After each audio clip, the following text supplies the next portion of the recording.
Hi everyone, welcome to my channel. और आज ये बहुत ही छोटी सी वीडियो है आपके लिए। हम यहाँ आज टैरो रीडिंग नहीं कर रहे हैं। आज हम बस गीता मैसेजेस देखेंगे। ये हमारा गीता डेक है और इसके पीछे, हर कार्ड के पीछे गीता के कोई अध्याय के मैसेजेस हैं। तो हम 3 कार्ड्स ऐसे निकालेंगे, 3 ग्रुप में उसे कंसिडर करेंगे और आप उनमें से कोई एक ग्रुप चुन सकते हैं और उसके पीछे का मैसेज आपका आज का मैसेज होगा, आप इसे जब भी देखें। तो हम स्टार्ट करेंगे, इसे शफल करेंगे और 3 कार्ड्स पहले हम निकाल लेंगे।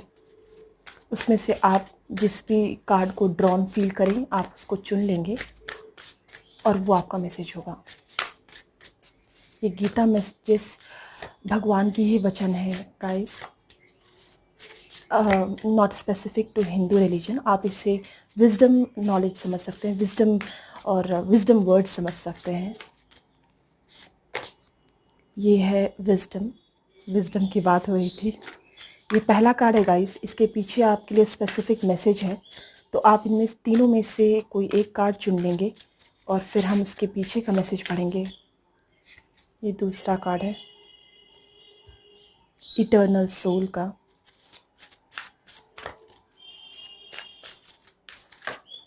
ओके, तो थर्ड कार्ड ये टर्न हुआ है, ये है बियॉन्ड रिलीजन का।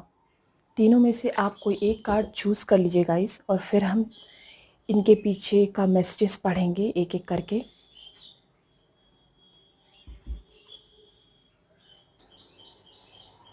तो ये पहला कार्ड है विजडम का कार्ड। जिन्होंने भी ये कार्ड चुना है उसके लिए हम ये मैसेज पढ़ेंगे पीछे। ये है चैप्टर 5 वर्स 16। आप वीडियो पॉज करके इस मैसेज को पढ़ सकते हैं और इसको हम भी आपके लिए पढ़ेंगे। ये कह रही है, when one is illumined with the wisdom by which nescience is destroyed,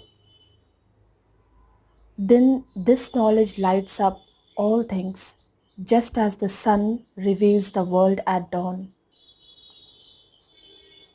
ये तो क्लियरली विजडम की मैसेजेस है।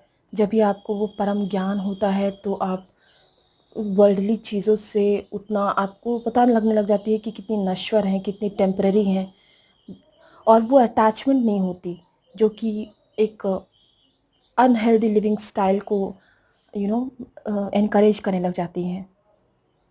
टेम्परेरी चीज़ों से उस तरीके से अटैचमेंट होती है, फिर वो हमको नहीं मिलती और फिर हमको उतना ही बुरा लगता है, दुख होता है। तो जो इन सारी चीज़ों से परे उठ जाता है वो ज़रूर अपनी नॉलेज को दूसरों से शेयर कर पाता है। वो ज़रूर जहाँ रहता है वो दूसरों को इंस्पायर करता है।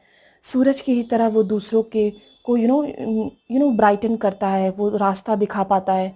अगर वो कुछ ना भी करे तो भी वो ज़रूर दूसरों को किसी ना किसी तरीके से उनकी लाइफ पे ज़रूर इम्पैक्ट होती है उनका, अच्छी तरीके से। तो ये दूसरा कार्ड हम इटर्नल सोल का लेंगे। Guys, you are free to interpret it as you feel, क्योंकि आप सबकी सिचुएशन अलग है तो I would not relate it any way. But ये विजडम का कार्ड है तो जितना मेरे समझ में आया मैंने आपको बताया। इटर्नल सोल ये दूसरा कार्ड है। जिन्होंने भी ये चुना है हम इसके पीछे का मैसेज देखेंगे। So this card says, for the soul there is neither birth nor death. The soul that is will never cease to be. It is unborn, eternal, ever existing, undying, and primeval. It is not slain when the body is slain. Totally ये soul, या फिर सिर्फ soul की ही नहीं, ये बात कर रही है उन सारी चीज़ों की which is very Holi, which is like जो चीज़ आपके बाद भी रह जाती है, ज्ञान, नाम, आपके अच्छे कर्म, ये सारी चीज़ें। And this card mostly talks of the love of the two gods in Hindu religion, Radha Krishna की। So they were much beyond materialism. They didn't come together in their human bodies, but we consider them a single soul. So if you want to read these messages, you can read them in the Sanskrit as well. This is from chapter 2, verse 20. It talks about soul which doesn't dies, the soul which is always there, the good karma which always remains. Consider it accordingly, according to your situation.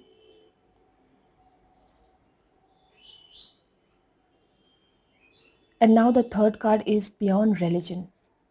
So this is the card where you see some kind of an evil act which was a part of Mahabharata. And we will read the message behind this.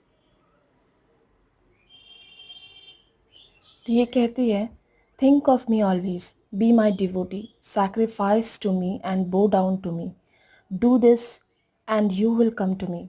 I promise you this truth. For you are dear to me.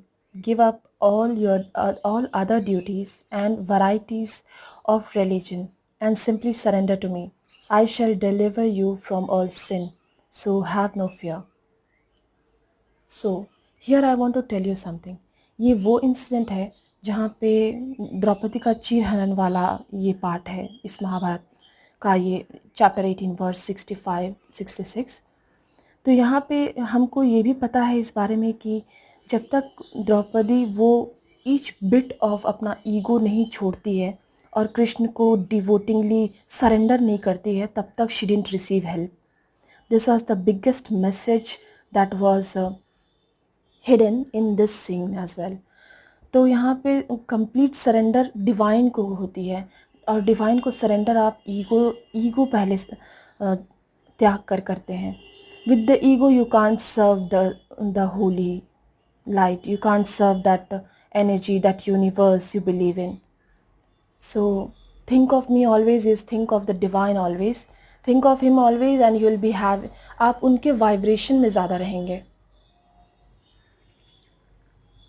तो आपसे गलतियाँ कम होंगी. ये है इस card का message. Apart from this, आपके situation के हिसाब से आप ज़रूर उसे इंटरप्रेट करें अपने लिए. एंड इस वीडियो को हम यहीं पे एंड करेंगे. Like this video. Thank you for watching.